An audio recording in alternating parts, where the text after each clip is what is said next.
한국은행 총재가 글로벌 금융위기가 마무리되는 과정에서 국내 시중은행들의 적극적인 역할이 필요하다고 밝혔습니다. 김 총재는 시중은행장들과의 조찬 모임에서 최근 자본시장 여건이 좋지 않아 신용공급에서 은행 역할이 커지고 있다며 경영 여건이 우호적이진 않지만 은행장들이 역할을 더 해야 하는 상황이라고 말했습니다. 이는 양적 완화 축소 가능성 등 글로벌 이슈에 자본시장이 위축되며 대출 등 은행의 신용 공급에 대한 의존이 커지고 있다는 의미입니다. 경제 5단체장들이 사상 처음으로 여야 원내대표들을 만나 경제 활성화를 위한 법률 작업 속도를 높이는 반면 기업에 부담이 되는 법률안의 처리는 신중을 기해달라고 당부했습니다. 박용만 대한상의 회장과 허창수 전국경제인연합회 회장 등 경제 5단체장은 오늘 국회에서 최경환 새누리당 대표와 전병헌 민주당 원내대표와 간담회를 가졌습니다. 이 자리에서 박용만 회장은 부동산 활성화와 중소기업 지원, 투자 활성화를 위한 10개 법안의 처리를 요구하는 건의서를 전달하면서 경제 회복과 일자리 창출은 정치권과 경제계가 함께 풀어나가야 할 숙제라며 조속한 처리를 당부했습니다.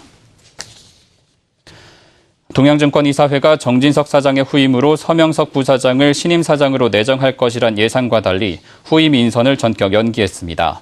동양증권은 어제 이사회를 열고 다음 달 27일 사내이사 선임을 위한 임시 주주총회를 열기로 결의했지만 후임 사장 후보자를 내놓지는 않았습니다.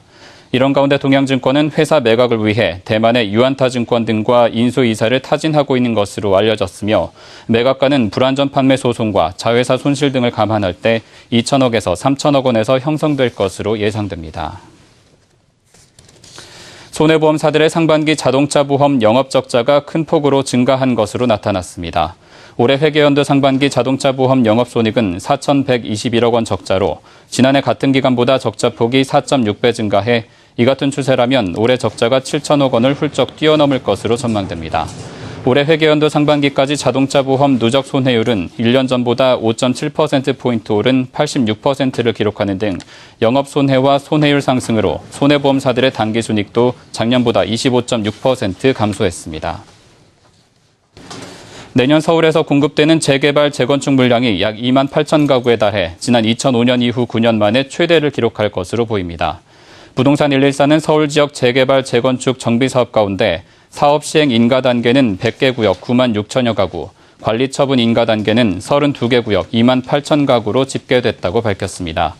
통상 정비 사업은 관리 처분 인가 이후 1년 이내에 2주 분양에 돌입하는 것을 감안하면 내년에 관리 처분 인가 단계에 있는 2만 8천 가구가 신규 분양 시장에 나올 가능성이 커 2005년 이후 최대치를 기록하게 됩니다. 금융당국이 영업 실적이 유명무실하거나 규제의 허점을 이용한 무분별한 카드 영업 행위를 막기 위해 백화점과 유통 전용 카드 사업자를 대거 정리합니다. 금융위원회와 금융감독원은 최근 백화점과 유통 전용 카드 사업자 9곳을 점검한 결과 부당 영업 행위나 사업 미비 사실이 드러난 그랜드백화점과 부산 파라다이스 호텔 등 6개사에 대해 관련 카드 사업을 말소시키기로 했습니다. 금융당국은 이 밖에 현대백화점과 갤러리아 백화점에 대해 전용 카드를 통해 일부 과도한 사은품 지급이나 할인에 나선 정황을 적발하고 시정을 요구한 것으로 알려졌습니다.